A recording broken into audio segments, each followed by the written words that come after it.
নিপনালয় কৰিছোঁ কাদম্বৰীয়ে হওক গতিকে নিপনালয়ৰ খুব সুন্দৰ সুন্দৰ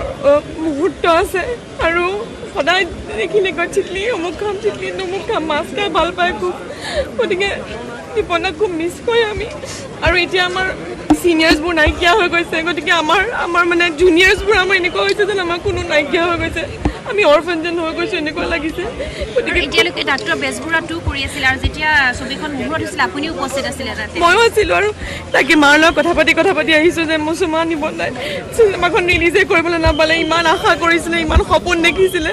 ৰিলিজ কৰিলে নাপালে গতিকে আপোনালোকে গম পালে যে শিল্পী সমাজ আজি বহুত বেছি কান্দিছে কিয়নো এইজন শিল্পী আছিল এজন বিশিষ্ট শিল্পী আৰু এই শিল্পীজনৰ শিল্প আচলতে ভৱিষ্যতে কোনেও পূৰণ কৰিব নোৱাৰে এইখিনিয়ে নিকিতা গোস্বামীয়ে কান্দি কান্দি ক'বলৈ গৈছে বন্ধুসকল নিপন গোস্বামীৰ এটা ডাঙৰ সপোন আছিল আচলতে মৃত্যুৰ আগমুহূৰ্তত তেওঁ জুবিন গাৰ্গৰ লগত এখন বোলছবি বা ফিল্ম এখন বনাবলৈ খুজিছিল কিন্তু বনোৱাৰ আগতে নিয়তিৰ আগত তেওঁ হাৰ মানিলে আৰু তেওঁৰ মৃত্যু হ'ল গতিকে বন্ধুসকল সকলোৱে যাতে প্ৰাৰ্থনা কৰে নিপন গোস্বামীৰ বাবে ভিডিঅ'টো যিমান পাৰে সিমান শ্বেয়াৰ কৰিব লগতে চেনেলটো ছাবস্ক্ৰাইব কৰি ৰাখিব ধন্যবাদ